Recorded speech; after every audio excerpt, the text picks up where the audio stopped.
Hello, everybody. We're in a good mood because we had a conversation just before we start this. But in order to bring you in the mood, welcome everybody to our episode on the helping B2B high-ticket service provider grow one lesson at a time. By now, you know that I'm really working hard to find you some really good special guests because it's the only way how I can actually bring some value to the group and share some insights, because I'm not the expert in everything. That's why I have good friends. And for today, I actually want to introduce you to Andrew Miller. Andrew, welcome. Thank you very much, Dancho. Great to be here. Looking forward to it. Yeah. And the reason why I bring Andrew to the group is that he has some very interesting models he wants to share. But instead of me jumping into the conclusion, Andrew, if you could give us a short introduction on who you are, what you do. So when we're going to talk about the depth, people will have at least an idea of who are you. Yeah, sure. So Andrew Miller, as you say, and my company is called Business Enjoyment. And there's two elements. I've got a personal mission, and actually that's about changing the measure of success when it comes to business. So it's something more than just money.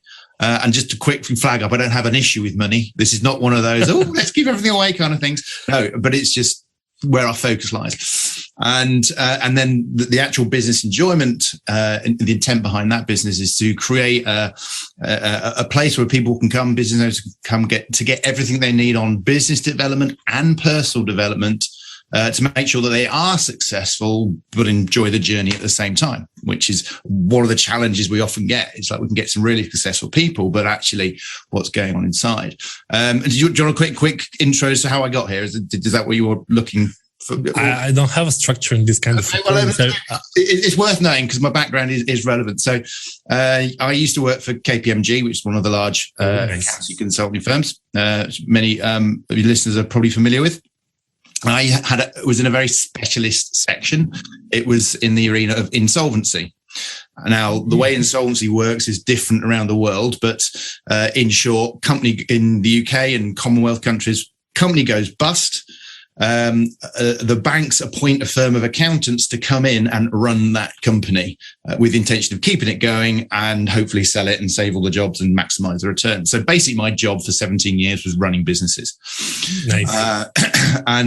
Obviously weird circumstances, but every industry you can possibly imagine. Built oil rigs, run bingo halls, fashion designers, computers, everything. And then as I got into sort of personal development, which as you go through the leadership levels of big firms, you start, leading teams and that sort of stuff. I got more interested in the personal development side. I essentially moved to, I realized I wasn't enjoying what I was doing, to be honest. To follow that corporate career, follow the thing. Now I'm connecting the dots why it's business enjoyment model. It's like, man, I did not enjoy that work. I don't know, there were some fantastic bits, but it got to the point where I realized I didn't want to be there. And that got me interested in coaching. And when I first stepped into the coaching space, my really specific niche was helping those people that were losing their business, had lost their business, help them deal with the emotional stress that causes, because it's like losing a child. It's like losing a loved one. It can have a massive impact, not on everybody, but it can have a massive impact on confidence and lead to depression and even suicide. There was all that. So I'd had all that experience on the business side. Now I'm getting really into deep sort of personal kind of issues and therapy type stuff and challenge those things. But then over time, through networking, through working with a thing, you have a niche, but you work with all sorts of people. That's the way it goes. And discovered that I would find people who were doing all right in their business. Some people are doing really well in their business. And they were getting stressed. And they were being treated for depression and anxiety. And you go, hang on a sec. These guys here have just lost their business. They've got an excuse. You're a multimillionaire. Why are you being treated for depression? Yeah, that's a good point there. And then you realize, oh God, yeah, the success level of my business can have an influence on my mental health, but ultimately is not connected to my ultimate enjoyment. And that's where the concept of business enjoyment came in. Why? Because business is just focused on making as much money as possible. That you think of the FT index, stock markets, all that kind of thing, how shares are traded. It's turnover and profit, whatever we talk about outside of that, that's how it's measured. That's what we focus on. That's what we drive. And we make decisions which put money over above everything else. And that leads us to the consequence where suddenly we're working with the wrong clients that we don't enjoy working with. We're working with a team that hack us off. We're doing stuff that makes us money, but we don't feel inspired. We don't feel like we've really got that purpose. We're not enjoying it, not as much as we could be. And now that you're mentioning, Andrew, I mean that I'm also an entrepreneur, that we quit our job because we're not enjoying, and we're like, you know what, I'm going to start my own business and I'm going to enjoy. And then you get up into the operational cycle of, I need money, but now I have money. I'm going to invest. I'm going to make more money. And the original goal when, as an entrepreneur, you start a business, it's really two stuff. It's not like I'm going to work 50 hours per day now. It's more like I want to enjoy and choose what I want to work. And then I want the freedom. I want to have more free days to spend time with my family, with my kids and stuff. And actually they both collapse because on the day-to-day activities, you're getting, again, no longer enjoying because now I need to do X, Y, Z. But instead of having one boss, you actually now have 20 clients and 20 different bosses, which is even more stressful. And on the other hand, instead of having more time, now you need to work from early morning till late afternoon because, well, it's your business. If you're not there, who is going to pick up the slack? So actually, I completely understand that what you're saying, but it's really in the small businesses, it's even more emphasized because I don't have a marketing department or sales department, or like corporation, they have a huge hierarchy. Usually small businesses, especially in the consulting world, it's like me, maybe I have someone to help me or one or two people, and you still need to run all the operations. And that could take a huge toll on you as a business. And it's always got to be mindful about the phrase small business, because that can imply a certain thing, but you can have an entrepreneur with a huge empire with millions turnover and loads of employees, but the pressure's still on that individual at the top. You might have a board of directors, but there's still going to be someone at the top. And but to talk to the thing is, quite common that people do the corporate and then step into the entrepreneurial space and think, right, this is going to be different. I'm going to make it for me. But what are the mindsets that are in the head and what are the patterns that we're familiar with? Well, normally we're only aware of what we've come from, that corporate career. So we step into this space, and so the only patterns we know how to run are the ones we've been running. So what we end up doing, putting exactly the same problems that we've just tried to escape from. Then we throw into the situation, well, now it's our own selves that are up front. No longer are we protected by that corporate environment where the systems are dictated. So now our internal fears are starting coming to the surface, and our concerns about our worthiness or or who should we work with, or fears about losing everything, or whatever it might be that's tapping them into that, influences from childhood and parenthood and the fears and that kind of stuff. And suddenly there's nowhere to hide when you're running your own business. And that's when it gets scary and lonely, and our own fears can start having traps. And just to be clear, everybody that's listening to this is going to be a successful person in some way of that definition.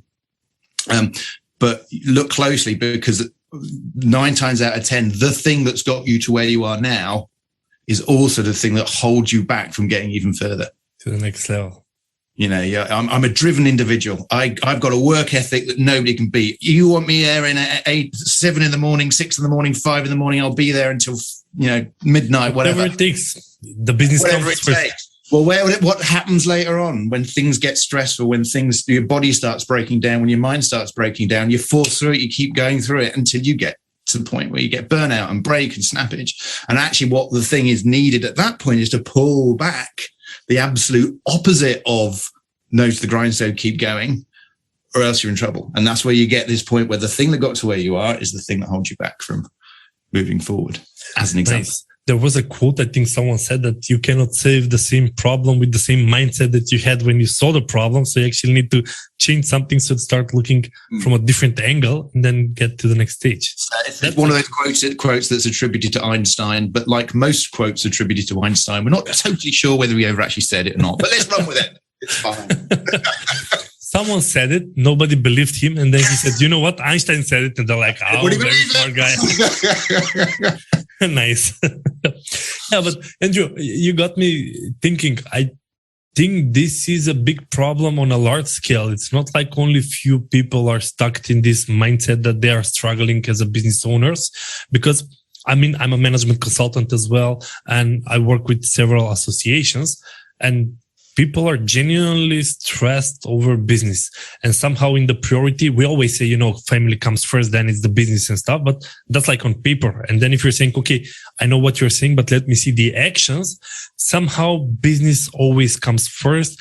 And, it is about the money on one hand, because you need to eat at the end of the day, but you start getting money and you're not saying, okay, let me slow down. But I'm like, I'm going to now take those money, I'm going to invest, and I'm going to go even further and even further and even further. Instead of like, okay, now we are making some money, let's slow down a bit and then take. Are actually people, I don't know, greedy? They want to climb faster, or what's the case here? I find that there are three key drivers in most successful people. Mm-hmm. And it can be a mixture of all of these, but I find that there's one that tends to dominate as the others fall away, if that makes sense. So we'll have all three of them at some point, but one will dominate. One is the fear of not having enough. One is the fear of not being enough. And one is the fear of not being accepted. Now, how these play out can have little twiggles and tweaks, but the fear of not having enough, very, very common in very, very rich people. They'll have come from a background where their parent might have lost everything, or they'd have come from a very difficult upbringing, or whatever it might be, where didn't have two coins to rub together, whatever it might be. But always in the back of their mind of, I need to keep earning, I'd never have enough, never have enough, never have enough. And there is no end, because there is no enough. Yeah, I mean, Jeff Bezos, I mean, they're like a billionaires and they're still accumulating more. Exactly. And it becomes a habit and a pattern, and at no point do they stop to check and think, hang on a sec. Like exactly as you say, well, how much do I actually need?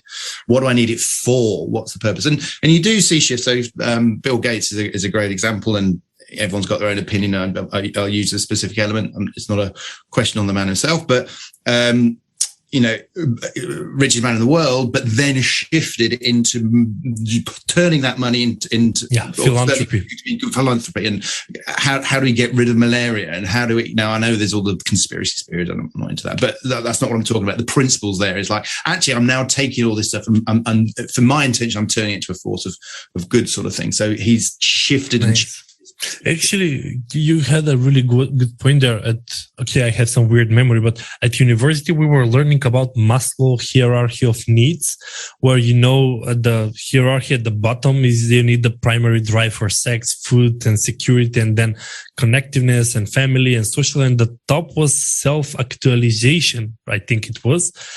And perhaps that's where Bill Gates is like, there's nothing else for me to achieve here. So now let me just try giving back. Well, and you've nailed it, because Maslow's hierarchy of needs was one of those things I learned in my accountancy training. And it's one of those things we all sort of aware of it. And then we go, forget. It's the sort of thing we can vaguely remember. At a push, we can hit the levels, remember what the levels are if someone were to ask us, but we don't really think about it. But that was the model that when I got reintroduced to it, I went, oh yeah, it makes sense. Oh my God, it's right. And it's not necessarily in that sort of order, but these are the things that are actually underpinning the business enjoyment model for me. So for me, you've got three key stages that need to be sort of ticked off. One, you got to feel safe, and not just feel safe financially, but also being safe in terms of your mental health, in terms of your physical health, in terms of your support network. And note that feeling safe is different to being safe. That's what I was touching on before. You can have all the money in the world, but still not feel safe. Yeah. So this is not just practical stuff. There's internal stuff that's needed to shift as well. Then what I call is find your tribe. This is the belonging section of Maslow. So find your tribe. So on one hand, again, on that business element, it's understanding who your ideal client is and working with the right people and bringing the right team members that understand your values, and you all work together in this harmonious sort of situation. So it's a joy to come into work. But to do that, you've got to drop that shield, that thing we've been hiding behind, the armor, the I've always got to be best, is when we hear all the stuff about the vulnerability and being open and that sort of stuff. Because ultimately there's a fear of rejection that's required us to put those barriers up, and we've got to let that go. And we've got to be prepared to be rejected in order to find the right thing, which for some people, and I include myself in this, incredibly scary. That was my major driver. So we're always looking to be accepted.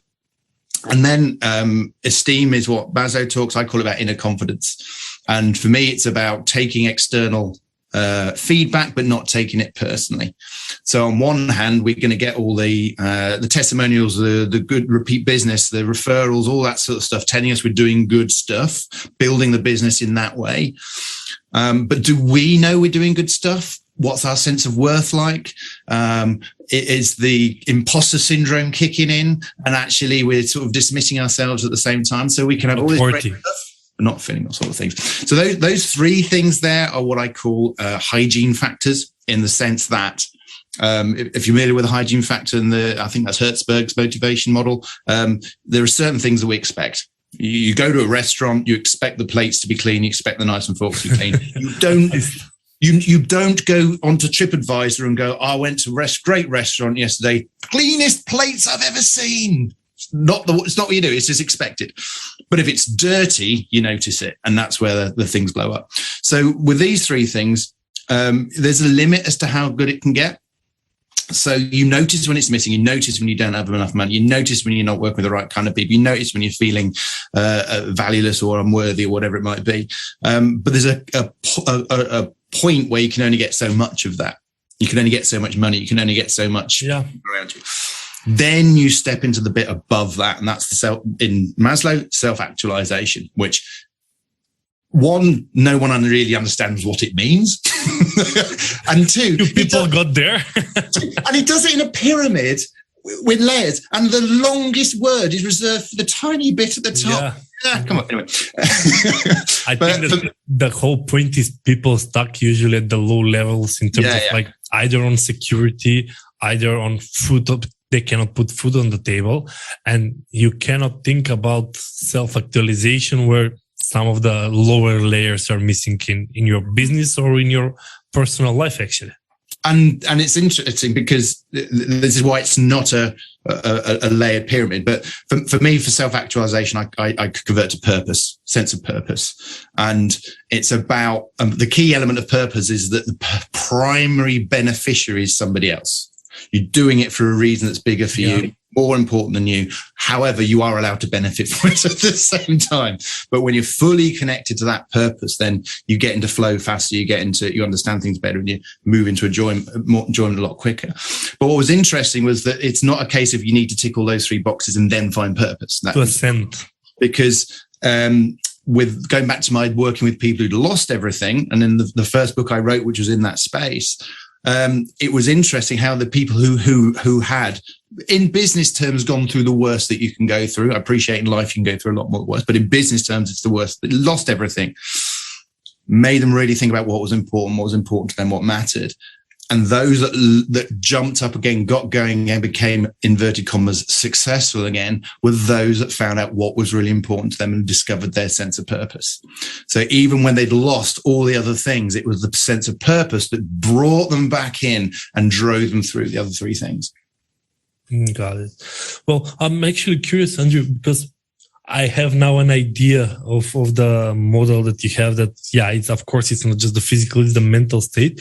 And how you actually help people? Is it, I'm stressed. I come to you and like, man, I need help, because I'm not going to admit first. I'm going to still say everything is fine. Business is fine, although I'm struggling on every aspect. So I'm just curious, how open are people about, telling that things are not good?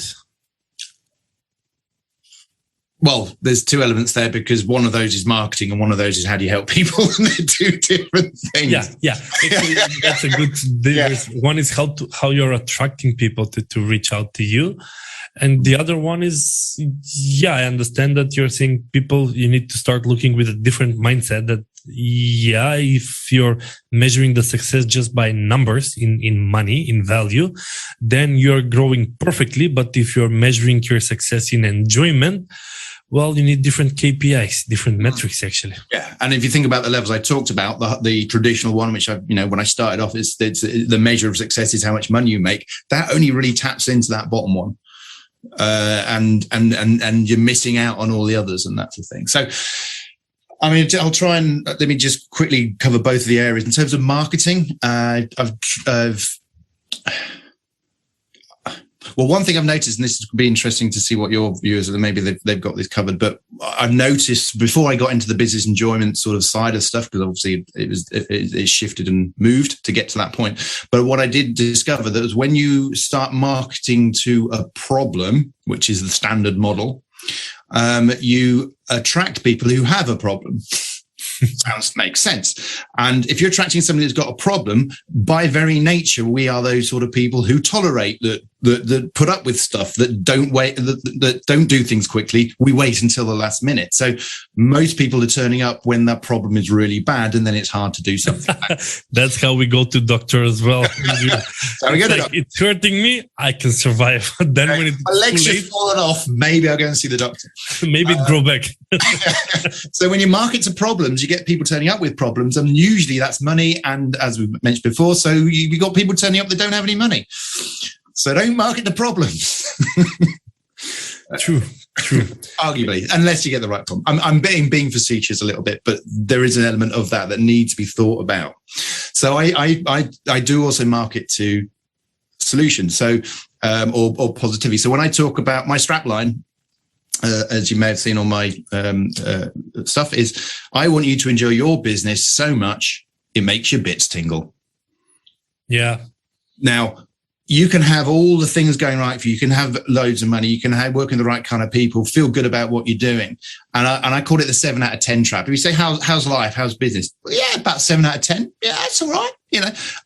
And that's okay. But there's this 8, 9, and 10 above that says you're doing okay, and that's fine. You can have more if you want. Nobody's stopping you. Yeah, let's look higher. How about going for a 10 out of 10? What would that, or even just a 9 out of 10? And so start talking about something it's okay to this is not about a hole. This is not about a gap. This is about saying, now's good, I can get even better. So there's an element of that. It's not comparing to others. It's actually you want to be a better version of yourself. And if you're stuck at 7, why don't you just ascend to feel 10 out of 10, or maybe 15 out of 10, just normal.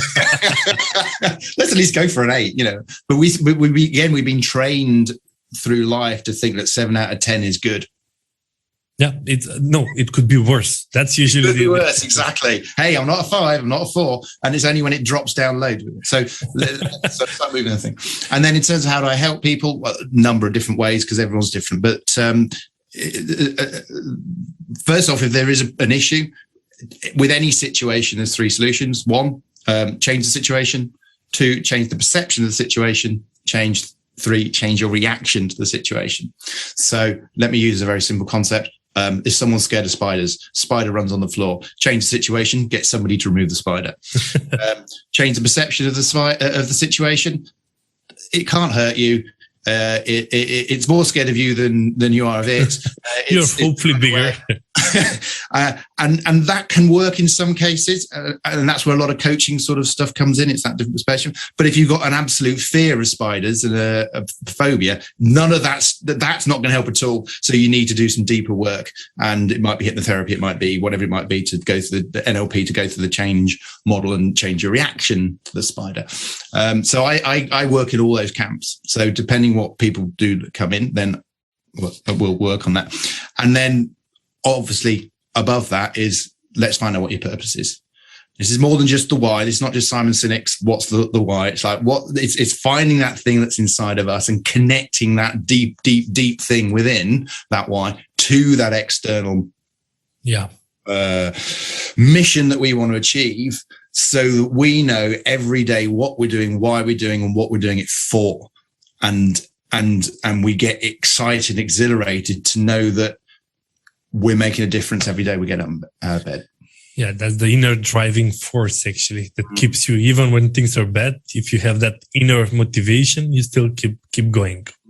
And that's the business enjoyment is not the same as happiness. Let's clarify that. Happiness is one of those flitting things that can, take some illegal substances and you'll feel happy, Was it endorphin up and down? Happiness up and down? Exactly. You can easily do that. Enjoyment's a more longer term overarching thing. So you can have a bad day. Of course you can have a bad day. We're allowed to have bad days. We're allowed to be miserable. We're allowed to be not in a good place. But if overarching, we've got this running mission that we know where we're going. Yeah. Well, Andrew, I'm looking at the clock and I told you we're not going to be able to cover absolutely everything. But I'm also wanted to ask you, some people will have some follow-up questions and thought that they wanted to run by you. Where people can find you? I mean, what's the best way to reach to you? Yeah, sure. So there's a couple of ways. One, if they want to know a bit more about the model that we were talking about and go into that a bit more detail, then if they jump onto my main website, which is businessenjoyment.com, there's an opportunity for them to get a download of that book, More Than Just Money, the introduction to the business enjoyment model, which will run through the different stages and give a bit more perspective on how you can use it to solve problems as well. And it also spells out specifically what I really mean by when I say I want you to enjoy your business so much it makes your bits tingle, because there is a reason behind those words. If somebody is particularly interested in finding their purpose very specifically and looking at that sort of area of they need to find something inside themselves to make all of their success mean something, I do run a program on that in that particular space. And if they go to andrewmiller.coach, there's an opportunity they can have a quick look and book a call with me, and we can have a chat and see what they're doing and what we can do to help. Yeah, well, actually, I'm going to put these links right under the video. So whoever is listening, they just have direct access to the link. And Andrew, another thing that I usually do is that I'm the student, so I actually take notes as you speak. It's really helps me. And I just wanted to say, instead of one golden nugget, I actually got 5 different that I wanted to summarize at the end of the podcast. Nice. So to do the drum rolls. No, but there are a few things that got me curious, and I just wanted to write them down. And I wanted to share with the rest because maybe someone missed some bits. So the first thing, it got me curious that, yeah, I know how emotional it can be when you lose a business and how stressful it can be. I mean, this is not my first business, honestly, but I've never thought that the same stress could be within the owners of successful businesses. I'm like, you have a successful business, you're happy. You have a failed business, you're unhappy. And now what I understand that is, yeah, you could be, regardless where with the success of the business, it's not in direct correlation in how happy or unhappy you are with yourself and with the business. So that actually give me... I'm sorry to extend your podcast, but just a really important point there, that those people who are successful but not happy, it's really difficult for them to say that because of the social shame. You've got no excuse to be miserable. What right have you got to be unhappy? And you can't talk to anybody. Yeah, you can't talk to anybody about it because it's not acceptable. But it's true. It absolutely is true. Yeah, and I was, when you said it, I was like, you had a good point, and that's why I said it's a really gold nugget here. The second thing that I really wrote down here is that people from corporate world take their mindset into the entrepreneurial world and they expect a different outcome. And then they set up a business exactly as a corporation would do. And they're wondering why nothing changed from moving from the corporate. So you really need to change your mindset when you're switching from corporate to the entrepreneurship. The third thing I wrote here is that the 3 fears that you've mentioned, the fear of having enough, the fear of being enough, and the fear of being accepted. I should print them somewhere here on the desk. So it's like inspirational thoughts like, okay, wait. I'm getting myself trapped in one of those 3 fears. Don't do it. The next thing was that, the feel safe, the tribe and inner confidence, which was part of your business enjoyment model. Actually, I'm just going to download the book and have a look at it into more details because I mean, I was not aware that you're also familiar with the Maslow and how he's structured, and that you're actually just an upgrade of Maslow. So I really have to look at that copy. And the last thing was that actually how people react. I mean, whether they change the situation, whether they change the perception, or whether they change the reaction. And I mean, it's obvious, but when you put it as a framework, I'm looking, well, yeah, actually, those are the only three options that how you can react. And I mean, those were not one, but actually 5 lessons from this podcast. And Andrew, I really wanted to thank you for coming as a guest on the show. And for everybody out there, now you know, Andrew, if you think that you actually need help in this area, if you're really not sure whether you're enjoying your business, maybe you should reach out to Andrew and just get in touch. And from there, you'll see whether and how you can actually get more information on that. Andrew, thank you again for the participation, and for everybody else, peace out. Thank you. Thanks very much. It was great to be on.